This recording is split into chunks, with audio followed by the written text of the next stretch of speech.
The Trump administration may go down in history as the most cruel administration in American history since the Civil War. Why do I say this? Well, because they were instrumental in getting SNAP benefits taken away from 42 million people. We already know this. But he is refusing to follow a court order saying that they need to use the emergency funds to help supply the SNAP benefits to the 42 million people who need it the most. But we already know this. Here's the new kicker. Grocery stores across the United States decided that if the Trump administration and the government weren't going to do their job to take care of American citizens, they would, even if it meant costing them money. So they started lowering rates for anybody who was EBT eligible and did not have any credits left on their card. They would get a discount that would come out of the pocket of the owners of the grocery store, not the government, not anybody else. And the Trump administration sent out an email to all of these grocery stores that were offering this program and said, you cannot do this, and if you do it, it's illegal and we will prosecute you. Why? Well, because there is a rule with the EBT. So for stores to accept EBT, they have to accept this rule that they cannot unduly and unfairly lower prices for other customers outside of EBT. In other words, jack up the price for EBT and then lower the price for the general public. They're actually using this rule to tell stores that they cannot help feed the most vulnerable amongst American citizens. This is the most grotesque thing I have ever heard a government do. Well, I mean, there is, stuff like Holocaust and genocide. So I'm not going to put it up to that level. But as far as in an American administration, this is just absolutely horrendous. But the real question is, what do you guys think? Since January of last year, the country has been embroiled in chaos. I want to talk about the latest issue that Connecticut is dealing with. 2 o'clock this morning, providers all across the state, nonprofits, and our State Department of Mental Health and Addiction Services got a notification from the federal government that all federal substance abuse programs in our state, all mental health programs, are terminated immediately. That means that people who are working in that space have lost their jobs effective immediately. They cannot do their jobs. What does that means? Substance abuse programs, mental health programs, trying to keep students from dying by suicide, folks trying to provide mental health first aid in our communities, folks in crisis. Those programs are now cut off. There was no explanation given for why the administration is doing this, why they are targeting it, but it's millions and millions of dollars affecting programs all across Connecticut. People are going to die. Donald Trump has just sent out a memo telling all federal agencies to stop funding and spending money starting at 5 p.m. tonight. Now, there was a memo sent out to all federal agencies last night around midnight where it goes over all of the things that Donald Trump has wanted them to do by 5 p.m. today. And in bold right there, it says federal agencies must temporarily pause all activities related to obligation or disbursement of all federal financial assistance. Now, what does that mean? That means at 5 p.m. today, all federal Pell Grant programs are going to stop. People that get money to go to college from the Pell Grant will not be getting that. School meals for low-income students is also one of those. The WIC nutrition program for pregnant women and infants. The wildlife preparedness for the Department of Interior. The Medicare Enrollment Assistance Program. And other programs like the USAID Foreign Assistance, mine inspections, and reintegration program for homeless veterans. As of right now at 12 o'clock today, lawmakers still have no idea what this really means, but we're expected to hear something by 5 p.m. today. When you're president, you're supposed to be president of the entire country. For people that voted for you, didn't vote for you, it doesn't matter. But not for this piece of garbage. Trump administration plans to hold back grant money for some Democratic-led states.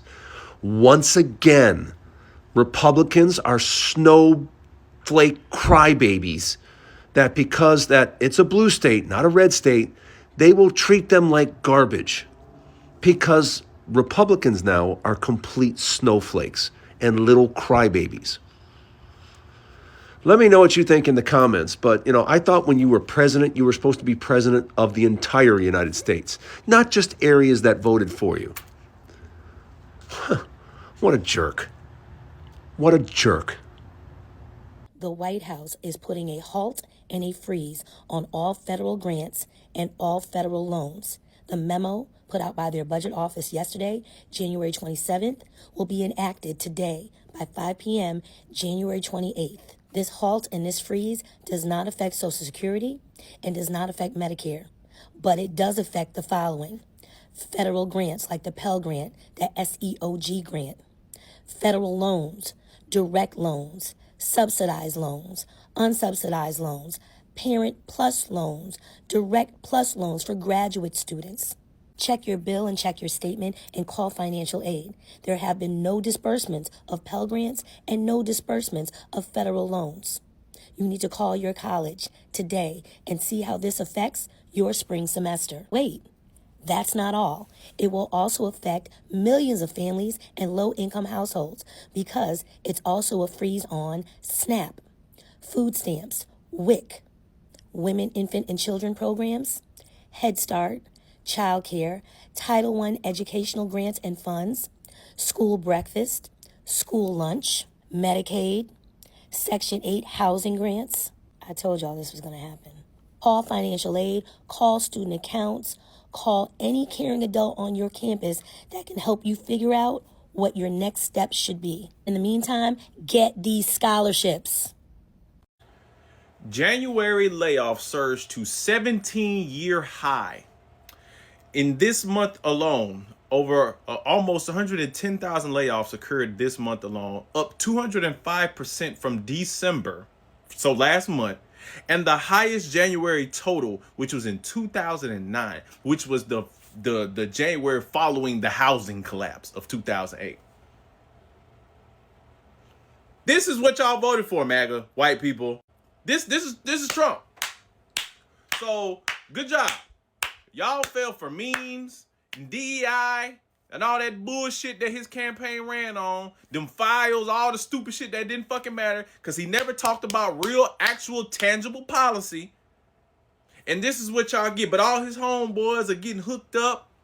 He done made well over $1 billion fucking dollars in profit since he's been in office. You ain't got shit. But he'll tweet out some shit like this. Yeah, that gets the people going. Woo! Some racist memes about Michelle and Barack. Woo! Hey, fuck the fact that your kids can't go to college. Fuck the fact that you can't afford health insurance. Fuck the fact that you can't afford a fucking house. Fuck the fact you can't afford groceries. Fuck the fact that me and my homies are getting richer. Hey, but this meme though, ha ha ha ha. Yeah, let's make fun of the black people, you know, and blame Obama on Black History Month. That's what y'all want. Yep, that's what fucking matters, right? Mind you, Dell has let go of 13,000 people, Intel 27,000 people, Meta 11,000, UPS 48,000, FedEx 12,000, Boeing 17,000, Verizon 15,000, Walmart 12,000, Amazon 30,000, Microsoft 15,000, Citigroup 20,000. Those are the people that been let go. And this is the narrative they're going to tell you it's because of AI competition. What the fuck has AI done? They ain't did shit but build data centers and make our electricity prices and water bills go up. AI has done nothing but make your kids more stupid because in America, unlike China, all they want to do is see how much profit can we make off AI. Fuck actually using it to better the living conditions of society. Fuck using AI to actually help the people. We just trying to make some money. It ain't got shit to do with AI. This is trickle-down economics, the shit y'all love so much. Reaganomics, yeah. Because, hey, if we keep giving these rich billionaires tax breaks and these corporation tax breaks and incentives and we allow them to keep cutting and dodging, we don't regulate none of this shit they got to do, and they continue to chop away at the products of our quality of our products and shit and give us cheap bullshit, then they lay niggas off and they gonna blame AI. But they never describe what these job titles actually were and what those people were doing. Why? Because then you'll know it ain't got shit to do with fucking AI. But this is what y'all voted for, motherfuckers. Make America great. Stupid. And you thought Kamala would have did any better? The jokes write themselves. The economy does better under Democratic leadership. I'm sure you saw that Mamdani and Newsom announced balanced budgets for New York City and California. But did you know that every Republican president since 1981 has increased the national debt when they came into office, and every single Democrat has brought it down from when they came into office? Do you know that 10 out of the last 11 recessions began under Republican presidents? Now, I know what you might be thinking. What about the stock market? Trump always talks about the stock market. Well, since 1945, the S&P 500 has averaged an annual gain of 11.2% under Democrats versus 6.9% under Republicans. And when you only look at the the first year of each administration, the S&P 500 has climbed an average of 16.7% under Democrats versus 0.4% under Republicans. In addition to that, during this same time period, the real GDP grew 4.1% under Democrats versus 2.5% under Republicans. And that's because a Republican administration is where economic expansion goes to die, hence all of the recessions that have happened under them. I mean, look around. We are in an affordability crisis. The price of everything is going up, especially gas, and it is directly tied to Trump's actions. And that's because fiscally conservative isn't economic policy. It's a brand. And millions of Republican voters in this country fell for their false advertising. The podcast episode that I dropped this morning dives deeper into all of this. So go listen to it if you want to hear the data behind who's really better for the economy. So I've been up all night because the president has frozen all federal grants. All of them. Immediately logged in to see if I do not have access to them. They were taken down last night. This is what y'all want. I hope y'all not grant funded. I hope none of y'all have grant related jobs, right? Because you might not have a job anymore, depending on how prepared your company is to keep you on payroll. In the meantime, until he turn it back on, will he turn it back on? How long would it take for him to turn it back on? Would it be long enough to keep you on payroll? Y'all didn't think this through. Y'all were just out there voting for eggs and stupid stuff. Now look. I hope you're not grant funded. I've been up all night. And because that's my job. That's my responsibility at my job to figure this out. So yeah, I have a plan for my job. What about your job? Girl. Y'all, I hope, oh my God. Americans voted for Trump. You're finally getting the recession that you voted for. I'm so excited for you. I'm so excited for you to all get exactly what you voted for. If you didn't vote for Trump, I mean, I'm so sorry if this is happening, genuinely. But if you voted for Trump, you must be thrilled today. You must be thrilled. I mean, egg prices are not down yet. Grocery bills aren't down yet. You are losing your Social Security. You're losing any kind of support you have from the government. But the recession's coming. And you guys are going to crumble. Not only your own economy, the worst out of everyone's, but also the world's economy. How exciting is that for you? You're also losing allies left, right, and center. Isn't that so thrilling? I'm really glad that you were so racist and transphobic and misogynistic and quite frankly insecure and sad in your own little lives. You have to take your hate out on other people and you caused a recession for yourself. Happy for you. If you voted for Trump because of his economic policy and because you can't afford groceries and you can't afford to buy a house and you think that now you can buy a house, I honestly need you to listen to this and I need you to know how incredibly wrong you are and how much your education system has let you down, because I knew that he got in because of lack of education, but seeing comments and TikToks today from MAGA saying that you guys are so excited that now you can buy a house that was previously $600,000 and now finally it'll be $200,000 again, or groceries will be back to what they were. The day Trump gets in, he'll flick a switch. I need you to understand that it's not your fault that you don't understand this, but there is no way he's going to fix your financial situation. And there are so many reasons. And I thought it was just that you guys didn't understand tariffs and how they would affect the general economy, but the national economy. But you have to understand, right, that the president doesn't choose the price of gas. He doesn't choose the price of housing. Unless there was some legislation put in force to force people, like a 2-bedroom house is worth this.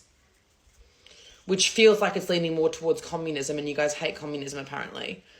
Donald Trump doesn't decide the price of your houses, the market does. People are saying, well, I'm so glad that under Biden houses went up so much, and like it just isn't worth it. The price of a house is what the market demands. Like the price of a house, the worth of a house is how much someone is willing to pay.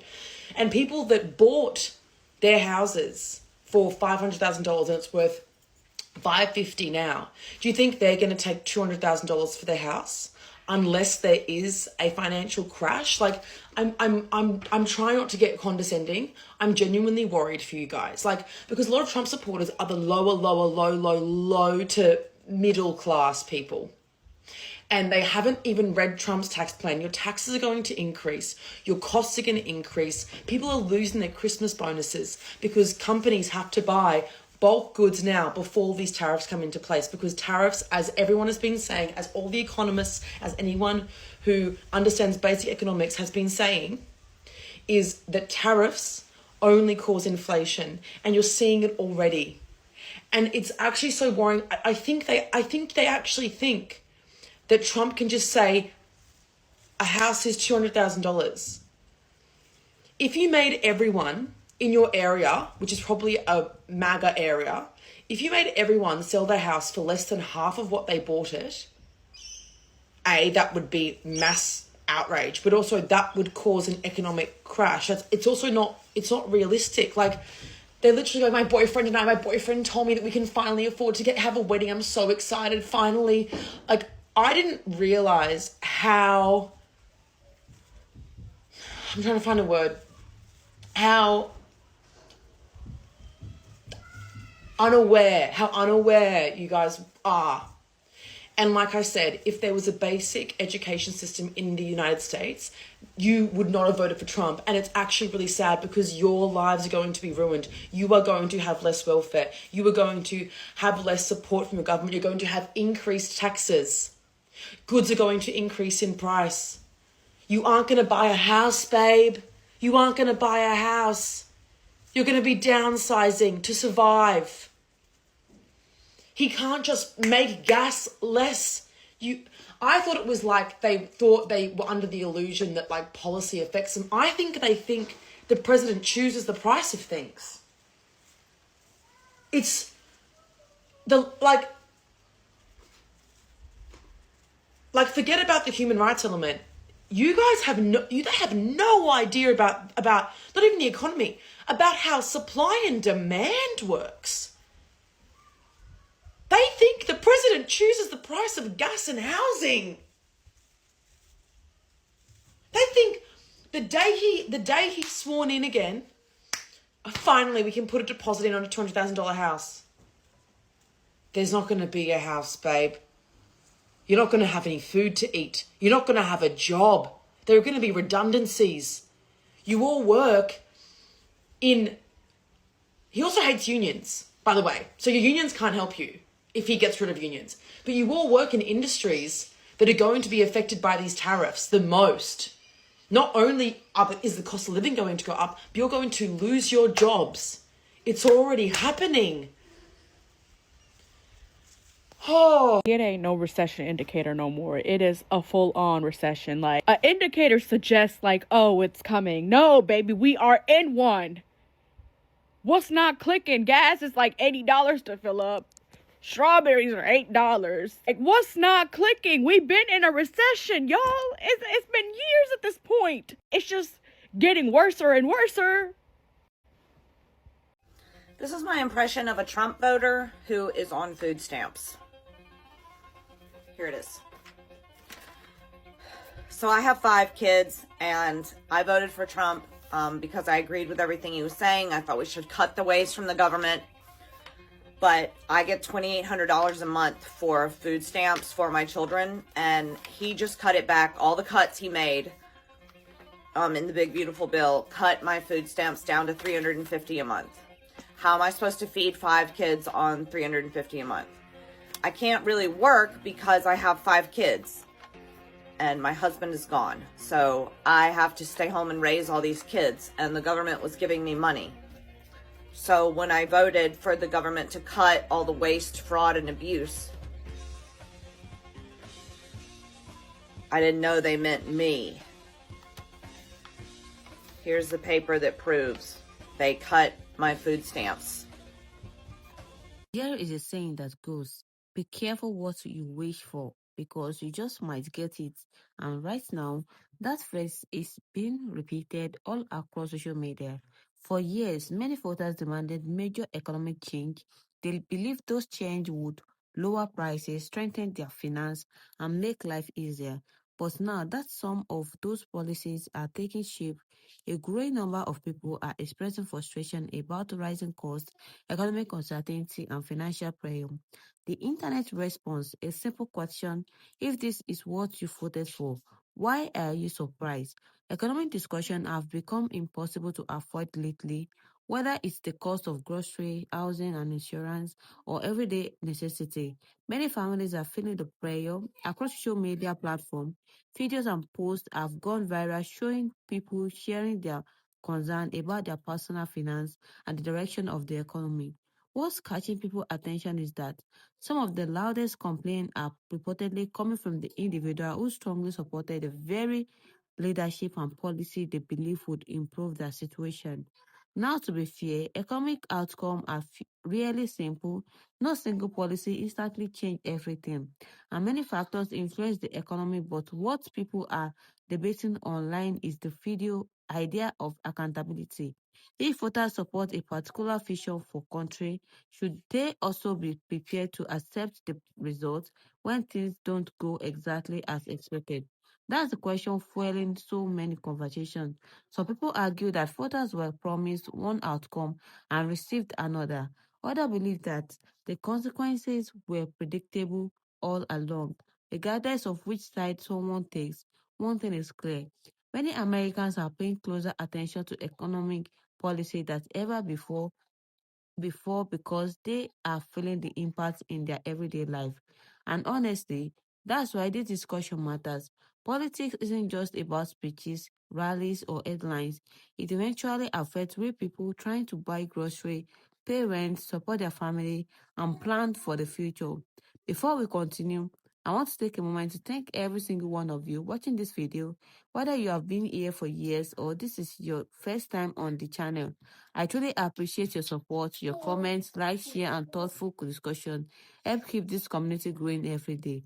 Thank you for being part of this journey and for continuing to engage in this important conversation.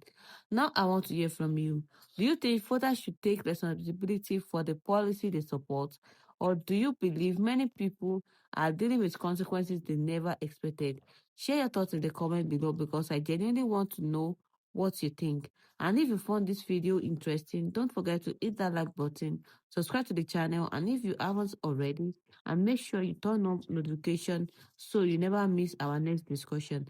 Most importantly, share this video with friends and family because the more perspective we hear, the better this conversation becomes. Thank you again for watching. Thank you for your support. And remember, informed community may make better decisions. I will see you all in my next video.